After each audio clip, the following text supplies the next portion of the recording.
where BJP has swept. I am still not making an allegation.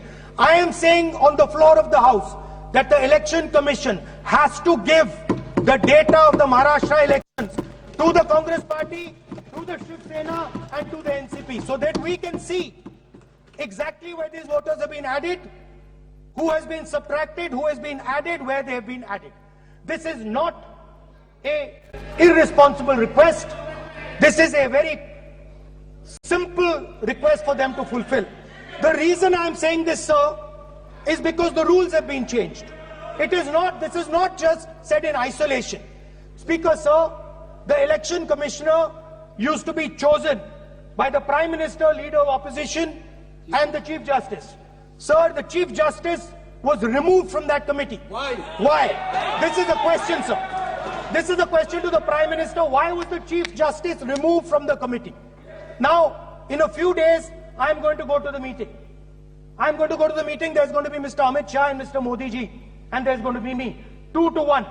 Why am I even going to the meeting? What is the purpose of me going to the meeting? I'm only going to the meeting to certify what Modi ji and Amit Shah ji are going to say. Right? Whereas if the Chief Justice was there, there could be a discussion. Chief Justice and Leader of Opposition could say, no, we don't agree. So, there seems to be a calculated strategy. Now, just prior to the Lok Sabha, the election commissioner was changed and 2 new election commissioners were placed. Yes. We know that the election dates were changed. Yes. We know that the elections were postponed. These are facts. These are not things I am inventing.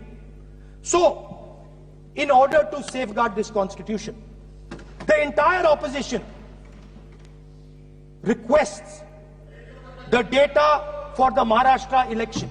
We request the data and the electoral voter list for Lok Sabha and the corresponding list for Vidhan Sabha. And I am very confident that the Election Commission will not give us this information.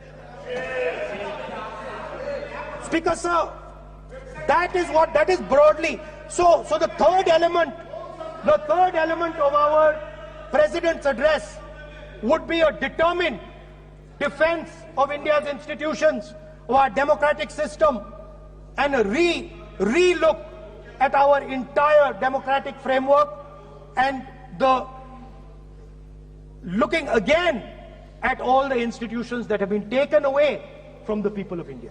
So those would be the type of things that we would say in a presidential address. I'd like to finally say one thing. In the last, थोड़ा बढ़ा देता हूँ. अब मैं थोड़ा और खींचूंगा. अब और खींचूंगा थोड़ा. अब और खींचूंगा. So in the last, there is a background, a philosophical background to what I am saying. Essentially, what I am saying to the youngsters of India and to this House is that instead of focusing on multiple things, instead of telling us a laundry list, give us a strategy, give us a vision, make it clear, right? Now, there is a philosophical basis to this. There is even a deep philosophical basis to this. I showed you the picture of Shivji, which you didn't allow me to show. I showed that picture for a reason.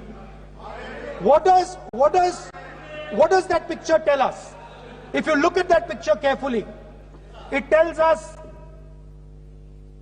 focus carefully. Do not get distracted. Do not look here and there. Do the job at hand. So there is a philosophical basis to the speech I have given. I have not told the House and the country that we will do this, and this. This is the philosophy of Shivji.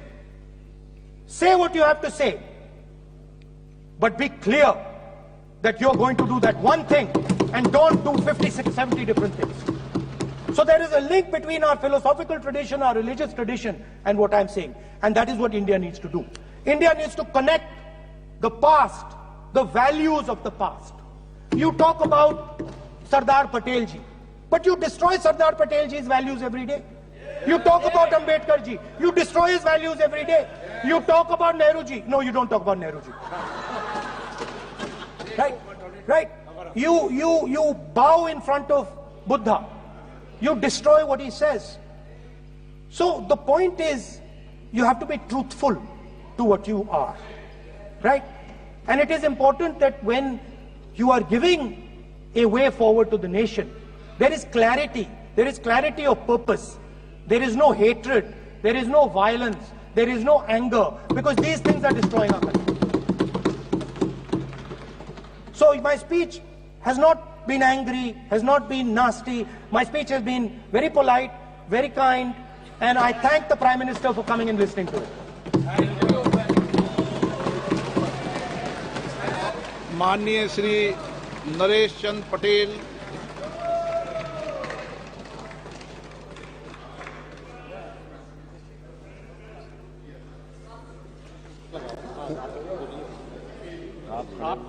माननीय सभापति महोदय, अध्यक्ष जी, जाने वाले कोई नहीं रोक पाएगा। आप तो अपना भाषण दें। महोदय, सबसे पहले मैं आपका धन्यवाद करना चाहता हूं कि आपने महामहिम राष्ट्रपति के अभिभाषण के धन्यवाद प्रस्ताव पर मुझे बोलने का मौका दिया।